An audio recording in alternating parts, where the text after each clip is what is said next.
Okay, so there's a huge trade standoff brewing, and it's between two of the world's biggest democracies, the United States and India.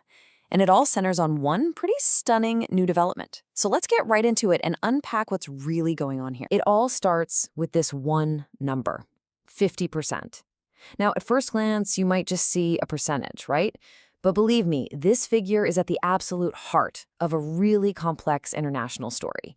We're talking trade, politics, and even global conflict. So what is this 50%? Well, it's a massive, and I mean a punishing, new tariff that the United States has slapped on a whole range of Indian goods. A move like this, it really sends shockwaves through the entire world of international trade. But you gotta ask, right? Why such a steep tariff? Why 50%? And why now, of all times? To really understand the full picture, we have to dig in and break down where this number actually comes from. All right, let's get into the specifics of this 50% tariff.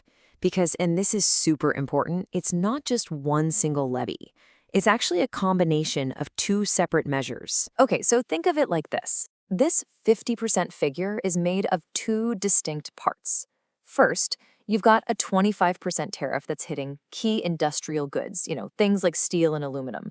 But then, and this is the real kicker, they've added another 25% on top, which the US is straight up calling a punishment. And it's that punishment that really reveals the heart of this whole dispute. So that punishment tariff? Yeah, it has a very specific target, and it brings a whole third country right into the middle of this standoff, Russia. So here's the official line from the US. This punishment tariff is a direct response to India buying Russian oil. The stated goal isn't just about pressuring India. It's about trying to pressure Russia through India as part of a much bigger strategy connected to the war in Ukraine. So, you can imagine, how has India responded to being put in this spot? Well, let's just say their reaction has been direct and pretty unambiguous. It really shows just how differently the two countries see this whole situation. So on one side, you have the US basically saying these tariffs are a necessary tool for their foreign policy. And on the other, you have India formally condemning the move in the strongest possible way, calling it unfair, unjustified, and unreasonable. The bottom line here is there is zero agreement on whether these actions are even legitimate. And the view from India, it gets even sharper. India's defense minister, Rajnath Singh, really didn't hold back. He's suggesting this has nothing to do with Russian oil at all and everything to do with, well, jealousy over India's economic rise. He's basically claiming the real goal is to make Indian products more expensive and knock them down a peg on the global stage. Okay, so beyond all the political back and forth, what's the actual real-world economic impact of this 50% tariff? Who really pays the price for this? This is a pretty significant number.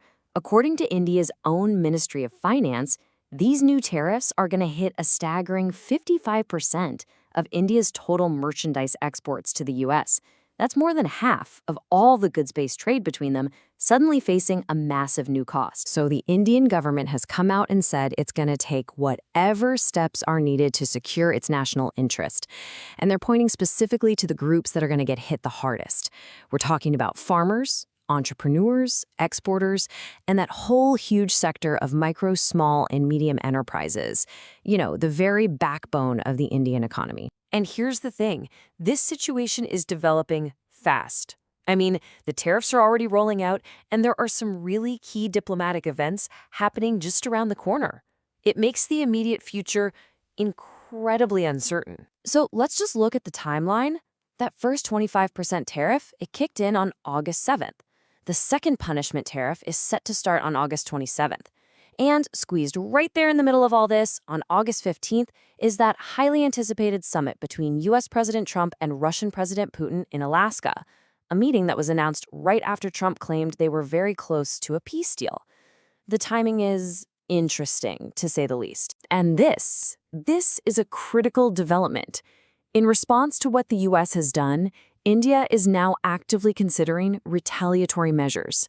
And that means we could be seeing the very beginning of a tit-for-tat trade war, where each side just keeps slapping tariffs on the other, escalating the whole conflict. So that really leaves us with the big question, right? You've got this major trade dispute, a looming diplomatic summit between the US and Russia, and this constant threat of escalation. Is there any way for diplomacy to find a way through all this?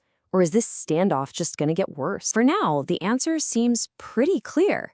When he was asked directly if he expected more trade negotiations with India, President Trump's reply was definitive.